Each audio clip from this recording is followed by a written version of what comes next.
Welcome to the Nonprofit Exchange Podcast.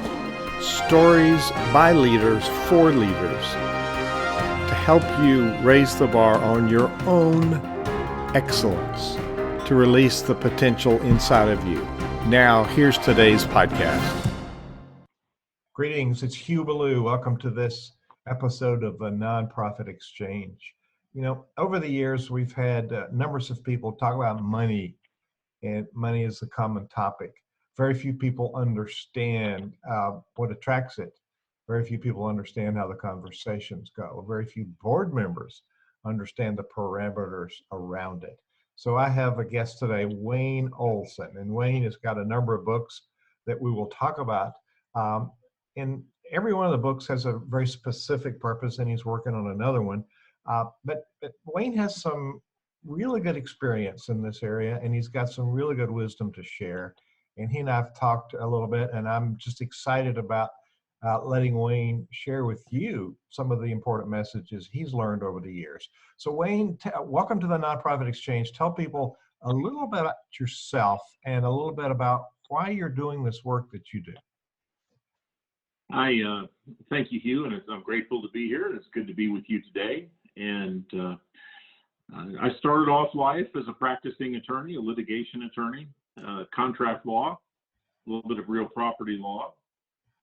And about 20 years ago, a friend of mine said, you know, you'd be a great plan giving officer for the American Cancer Society. And she knew of an opening, and she encouraged me to apply. And I started, I loved it, and I couldn't believe they paid me to do this work. And I have loved it ever since. And I've had positions with the Cancer Society, with the University of Richmond, with the University of the South, and with a trust company serving charities from the other side of the table. And I've done a lot of writing in the charitable world, articles, and I do a lot of speaking in the charitable world, a lot of speaking events and training. And I just love it. I can't believe that I get to do this for a living. It's a wonderful career. You're a relationship-based presenter, and I can imagine, I'm not seeing you on stage, but I can imagine how you connect with an audience. And so the central thing to funding, the central thing for any business or nonprofit, and part of my desire for this whole series is to help nonprofit leaders and clergy understand good, sound business principles. So what's underneath this relationship thing?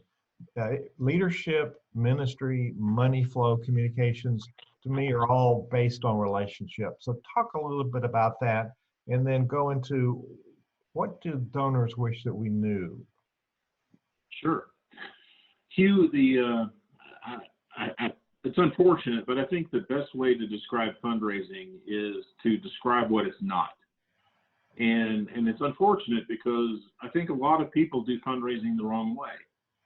And it's easy to do it the wrong way. It's kind of like if you go to a trainer and they tell you how to get your form correctly to lift weights or to shoot a bow and arrow. You can pick it up and shoot it, but that doesn't mean you're doing it the right way, and you're developing muscles that will ultimately betray you. And I think the problem with fundraising is that we make it about money. We talk about money. When we think of donors, we see them as money, and we see them as being able to do something for our mission. And I think the better way of looking at it is seeing the donor as somebody that you're there to serve, whether it's a member of your congregation or a donor to your charity or your church or your zoo or the hospital or the university, rather than seeing them as and this is a common phrase in our business, an ATM machine that you can go and extract money from to fill your needs.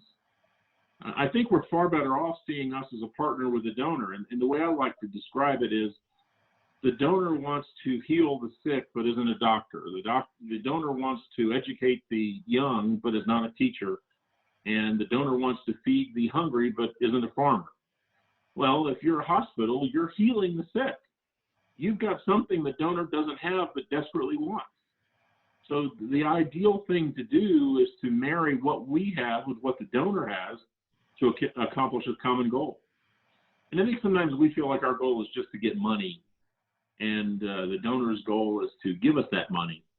But if we look at it from the relationship about what we can do together, Sounds kind of corny, but man, it's very successful when you do things that way. It's what life's all about. It is. Now, we're titled this interview, The 7 Things That Donors Wish We Knew. You want to give us that list? Sure. The first thing, I'm trying to remember the 7 things that I put the list on, you, and I've got to get my notes, so please forgive me. I can tell you that the first one is, and I'm cheating, I'm getting my notes up, forgive me. I came up with it, I wrote it, but I still have to remember it, is that donors give to us for one reason only. They give to us for one reason only. That's number one. And I think that we need to remember that. And the number one reason they give to us is they have passion for our cause. They're passionate for what we do. There's never been a donation made coldly. They give us money because they have passion for what we're able to do together. And I think when we make it about money or about mechanics or about a transaction, we move away from the heart of the matter, and it hurts us both. Donors give for passion. And Hugh, I will reveal something about me to you and to your listeners and your viewers. I'm a plan giving guy. And in plan giving, we do a lot of fancy things that gives the donor some amplified income tax savings, capital gains tax savings, other types of taxes they can save on, and even income back to the donor. If I put everything together that I know, every trick in every book and every box that I have, the donor is still better off keeping their money than making a gift. In order for that gift to happen, they have to have passion for what we do. And we need to remember that. Now, some people express passion more than others, true, but there's still passion underlying every donation. The second thing, and I'll be a little briefer on the following ones, I think the first one is so important, is that they want one thing from us above all else. They want our respect. They want us to treat them like the people that they are and not as the ATM. They want us to respect them, respect their time, respect their goals, their wishes, their attitude, just to simply be respectful of them. The other thing is that number 3, that donors want to hear from us. They like it when we talk to them. And I think the most powerful thing we can do with a donor is have a conversation with the donor where I call and I just say, Hugh, I appreciate everything you've done for me in the university. And, today I just wanted to call and see how you're doing and not ask for anything. Well, what'd you call me for, Wayne? Hugh, I don't have an agenda. I just wanted to say hello. Donors want to hear from us. And I think that that's good news. And I think we should honor that. The fourth thing, and this is amazing, at a minimum, donors want us to thank them. I cannot tell you how many times I have seen donors make very large gifts and never receive even a basic thank you. And I'll give you a real example. This is not in my role as a plan giving officer, but just as a normal person, everyday Wayne. I was the executor on the estate of a friend of mine, and he gave $1 million to a university. Happens to be a university that I'm very familiar with. I know the people there. I know a lot of people in fundraising, and I wrote a check for $500,000. And I remember this. I was actually cleaning up his apartment when they called me and asked for when the check was coming for $500,000. I was covered in soot and dirt and sweat and grime. I only had 3 days to clean everything this man's ever owned. And they didn't bother to ask if they'd come over and help me. They just wanted to know when they're getting their money. Well, 2 years later, I wrote the second check for $500,000, and I said in my letter with the check that I wrote the check on December 28th, by the way. I said in my letter, he's been dead for 3 years, and I've never heard how his scholarship is doing. Would you please give me an update on his scholarship and let me know how the funds are being used and what the balance in the endowment is? And 3 weeks later, I got a letter from the advancement officer, acknowledging receipt of the check. It was 3 sentences.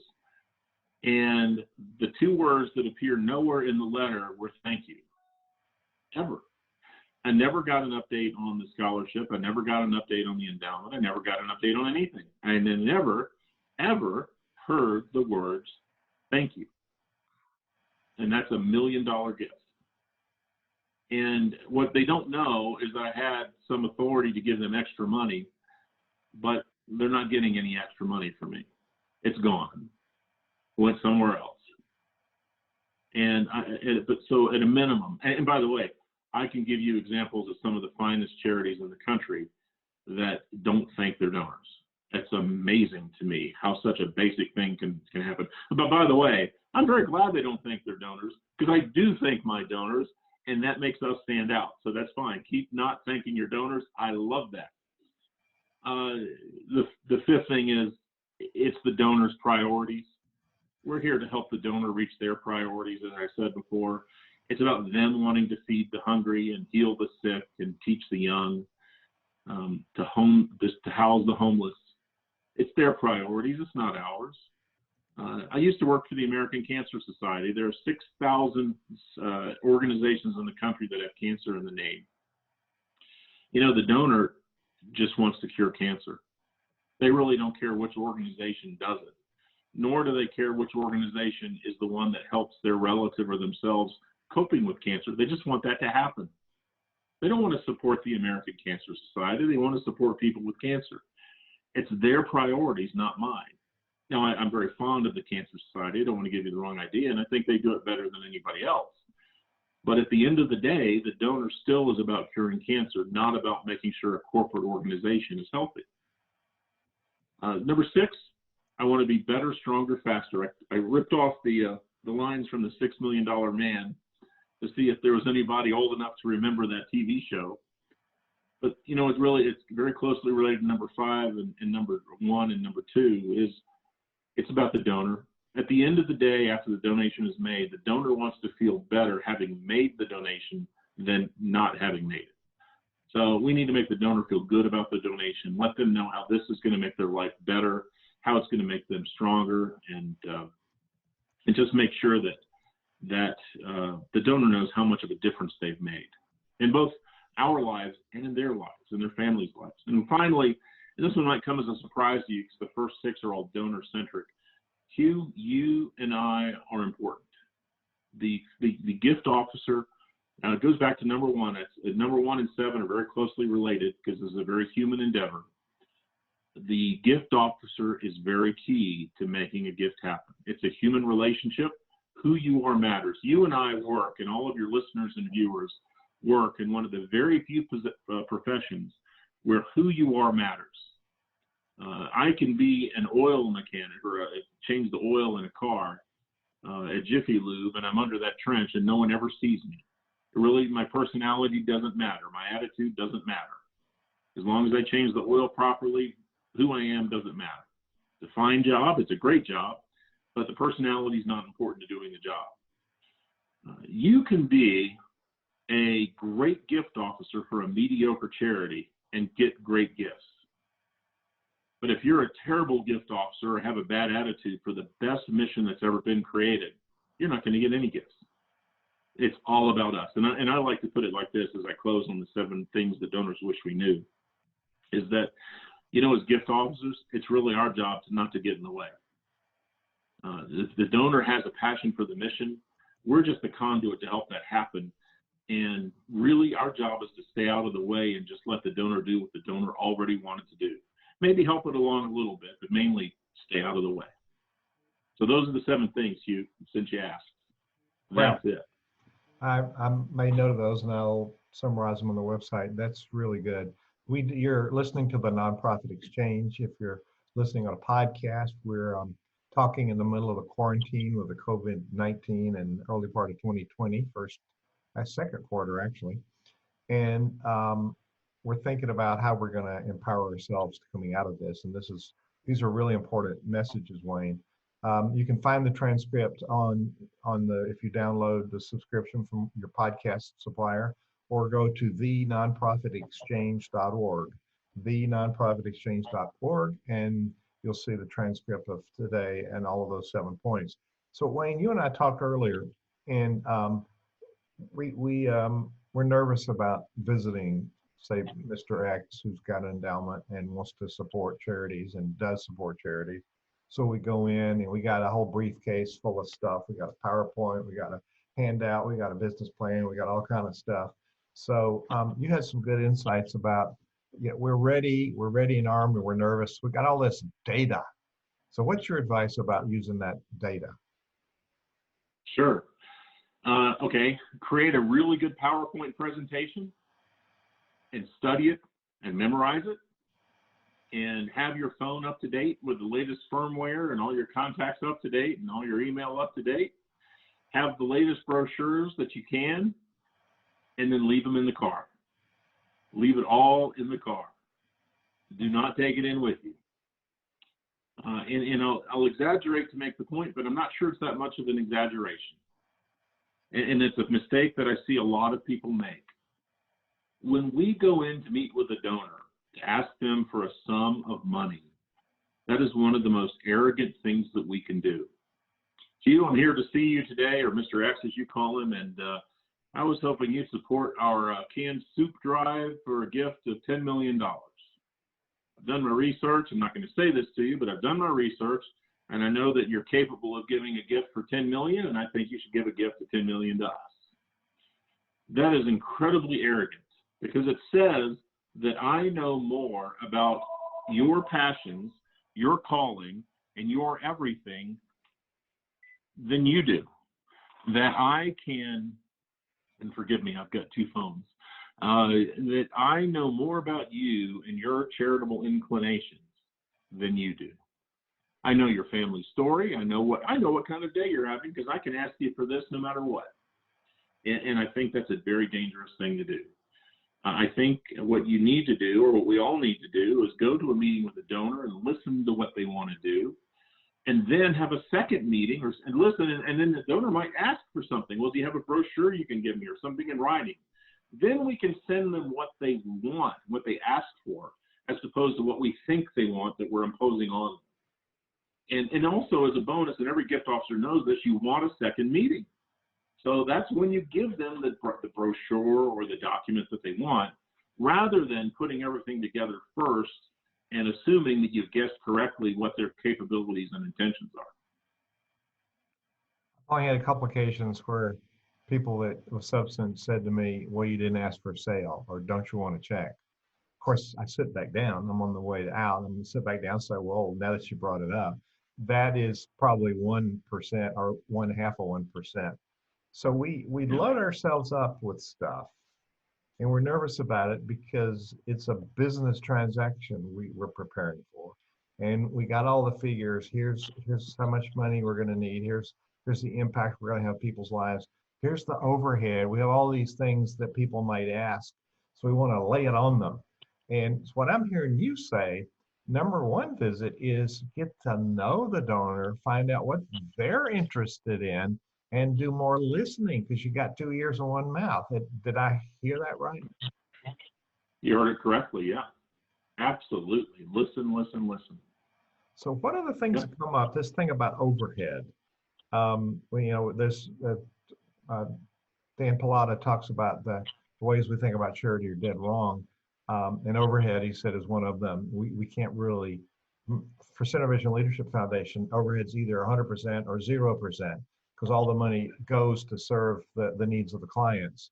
And so, it's the accounting. How do you account for it? So we're thinking about those things that a business is successful. Now, there's different kinds of money: inherited money, earned money. So there's a business person you're talking to, and we're thinking they're going to drill us for all these business figures and equations and all that stuff. So how often is that part of the conversation? And you said the first one's about relationship and getting to know them, but how often do these kinds of things come up in questions with donors?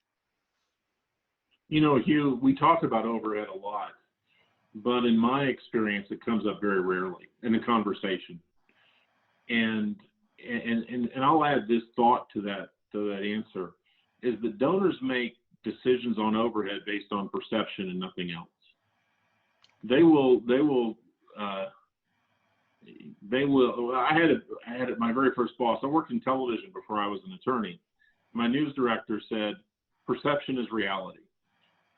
And I've been in board meetings where people are, you say, we really need to cancel this golf tournament because it's costing us $1.10 to raise $1. We lose 10 cents for every dollar we make. So the golf tournament's a net loss. But you have to have it because that's been our great golf tournament for the last 30 years, and we've got to have that golf tournament. And everyone at the table knows that it's a losing proposition, but we still have it because there's some emotional attachment to the tournament. So the perception is it's worth it. At the same time, there are events or things that have a 5% overhead or a 2% overhead that people are violent against, and then they can't stand because they perceive that that's just a waste of money. I'll add a caveat to this. When I left being an attorney to being a fundraiser, no matter how much money I make, I always will drive a modest car, and I will always drive or wear modest clothing. I mean, not shabby, but modest.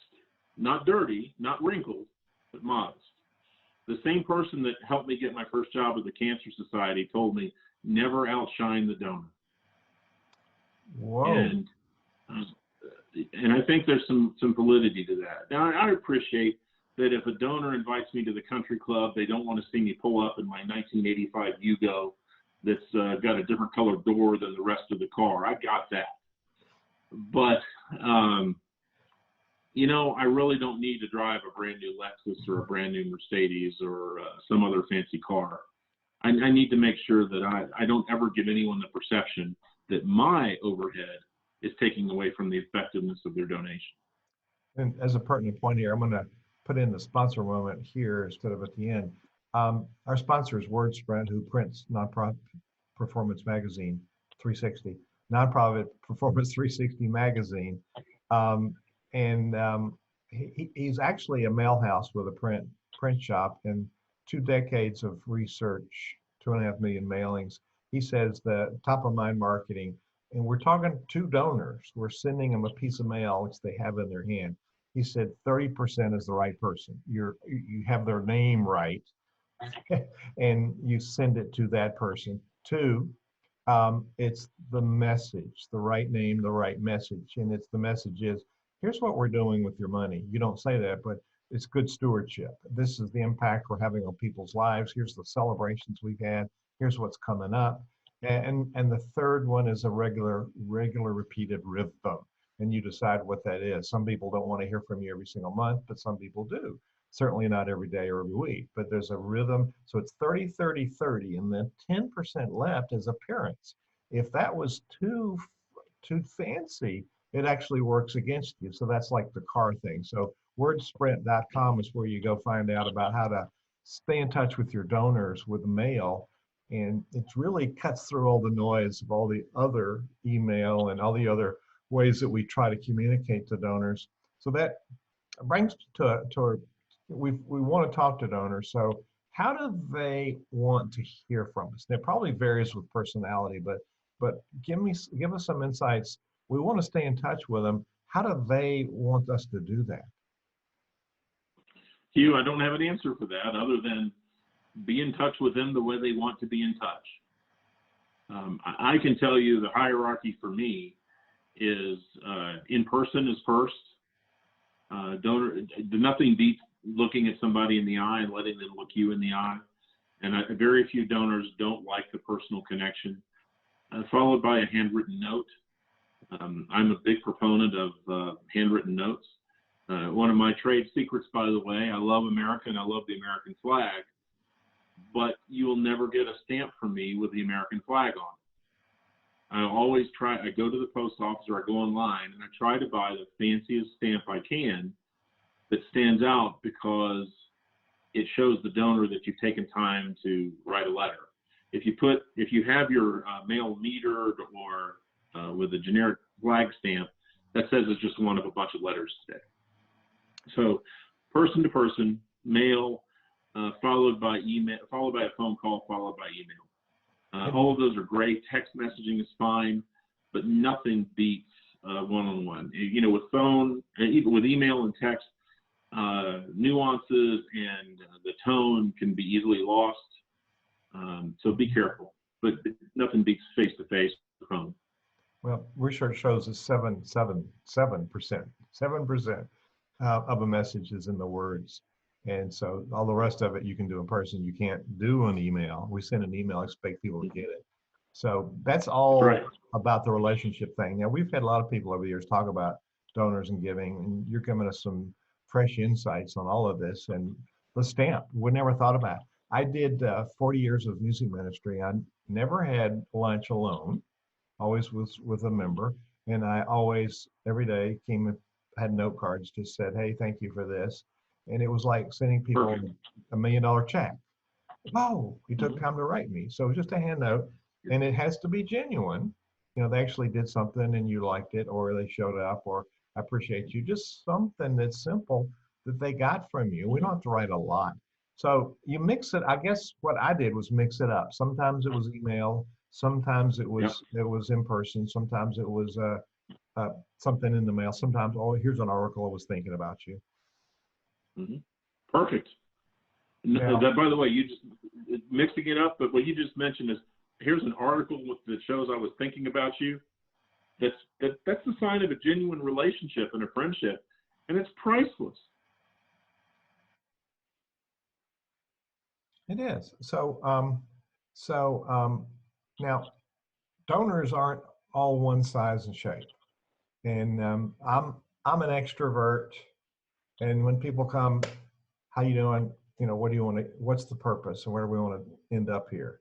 Now, my wife wants to talk about family. You know, we want, and then we'll get around to talking about this. So knowing the personality type, where does this enter in? It's just being our job is to be, I hate to use this word, it's got negative connotations, a chameleon. If our donor is an extrovert, let them be the extrovert. If they're an introvert, let them be the introvert. And we respond to them rather than asking them to respond to us. We respond to the environment and create an environment that's most comfortable for them. So whatever works for the donor has got to work for me. Now, I work with people starting up businesses, work with mid-cap corporations, and I work with nonprofits, both mature organizations and startup. Not everybody can afford a Wayne Olson, an expert of your stature. So they're trying to put it together. So a couple of questions are coming out of, there's a lot of situations, but early stage, people want to build a nonprofit and they want to hire an executive director. And I say, no, you need to think about a funding specialist first. When should somebody think about hiring, even part-time, a funding specialist? Well, obviously, you've not seen my accounts receivable or my paycheck, because you'd be amazed at who can afford me. You.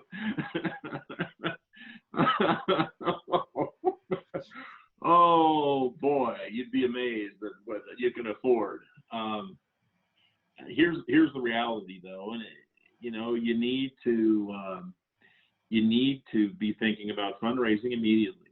In any organization that depends upon donations for your well-being, you need to be thinking about them right away.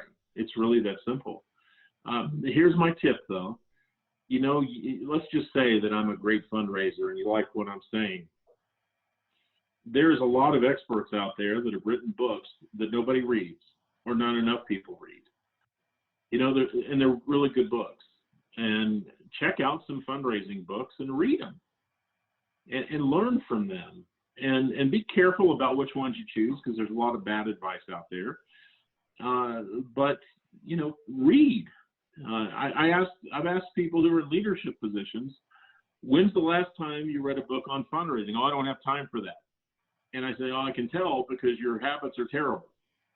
And by the way, I don't pretend to have all the answers in my book or any of my books, but you know, check them out. You can get previews for free online at Amazon, and look at other books. And by the way, I probably buy, and I've been doing fundraising for 20 years, I buy at least one fundraising book a week. And I don't read them all cover to cover, but at least skim through them and read some chapters. And I'm also fortunate, some friends of mine who are writing books will share theirs with me and ask me for ideas or to help edit.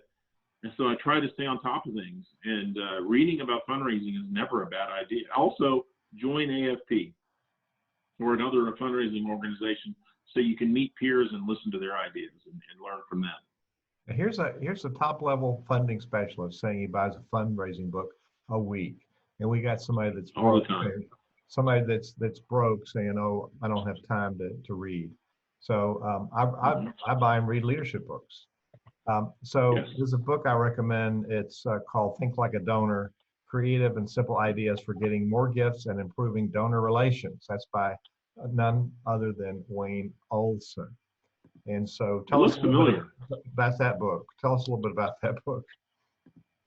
That book in particular it's my first book, and it's a simple, small book. You can read it in less than an hour. And as I was making the transition from attorney to planned giving officer, I just collected stories of things that worked for me. And I thought, this worked once and it worked again. I bet somebody else might want to do this too. So it's just a collection of very short, simple ideas on things you can do to improve your fundraising. And you'll read it in less than an hour. And it's designed to be, each chapter is just a page. So you can read a chapter and implement it or move on or do whatever you want. But it's just really, hopefully, creative and simple ideas you can use right away. So how about the Disney difference? The Disney difference. I grew up in Central Florida, fan of Disney. I've gone there many times. I worked in the theme park industry for 8 years for Busch Gardens. And I thought it would be fun to write a book. And I give a speech that it's my most popular presentation, Donor Relations the Disney Way. I first gave that presentation in 2005, and somebody named Jeff saw me give that presentation and asked me to give it in Lynchburg, Virginia, the next couple of months. And I have been giving that speech ever since. And Jeff, thank you. So I continue to give that. Anyway, people said, we want to learn more about Disney and your approach to Disney. So I wrote this book on donor relations the Disney way, and how, if you had to summarize it, it would be, if Walt Disney was the chair of your CEO, what lessons would you, or chair of your nonprofit, what lessons would he give you to run your nonprofit better? That's one way of looking at it. But it also, I wrote it so it worked for nonprofit or for-profit organizations. So it's that same Jeffrey that introduced us. That would be the same guy. Big gifts, small. Good friend. But yeah, he's a peachy guy. Big gifts, small effort. Unleash the power of planned giving and change for your nonprofit forever. And talk about this, but define what you mean by planned giving as well. Planned giving is it's a type of giving. It's my specialty. Planned giving is any gift to charity other than cash, check, or credit card. And actually, planned gifts can be cash as well. But it's any gift that takes more than 2 minutes to form. And it's wills, it's trusts, it's gift annuities, it's life insurance, it's real property, personal property. And a great number of nonprofits don't realize that they can have a planned giving program. And I'll give you a very personal and a vulnerable story. I went to the Cancer Society on my first day. They came up to me and said, "We're so glad you're here. We've been holding these checks for you to get started so you can send these checks out to the donors." And I paused, and I was really confused because I thought that donors sent us checks and we didn't send checks out to donors. I was genuinely confused.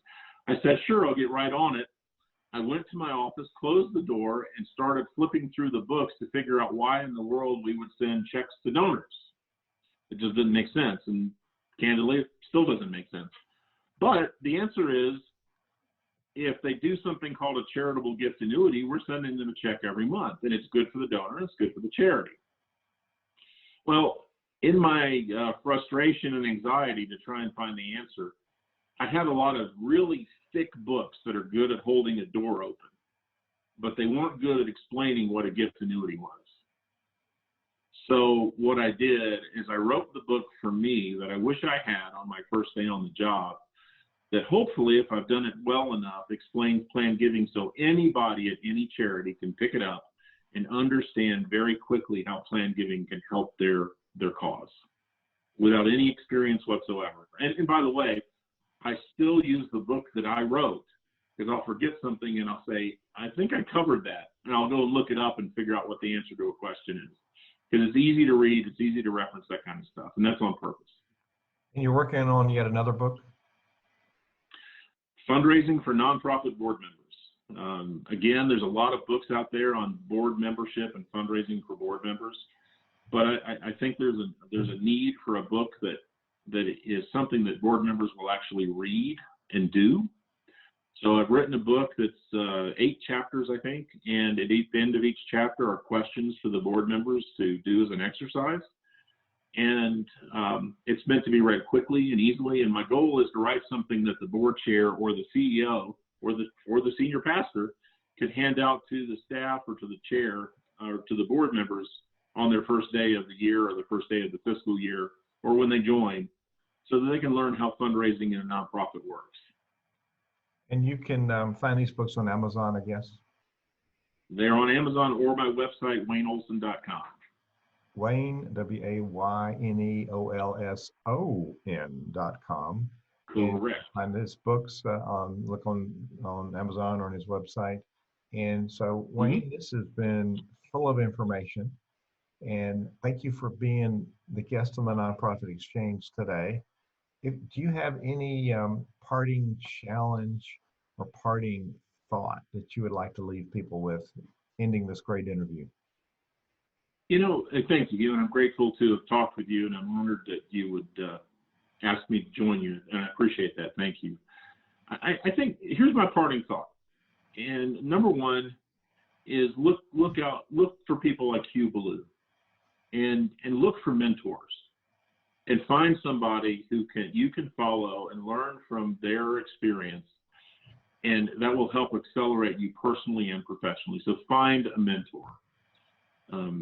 I had a young woman call me on Wednesday. She had heard a webinar I had given a couple weeks ago, and we talked for 30 minutes because she had just graduated from college and wanted to know what decisions she should make on her career in fundraising. And I gave her some ideas on things to look for and questions to ask. I would not presume to tell her what to do, but I did tell her what to look for. So find a mentor, and you'd be surprised who's willing to be your mentor, maybe.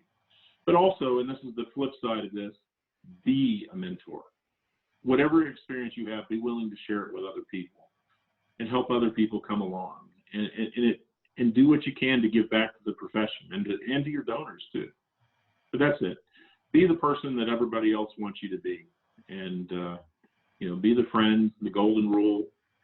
All fundraising comes down to the golden rule, by the way. You can summarize it all in one sentence about doing unto others, but that doesn't make a very long book, so I have to add some extra words in there.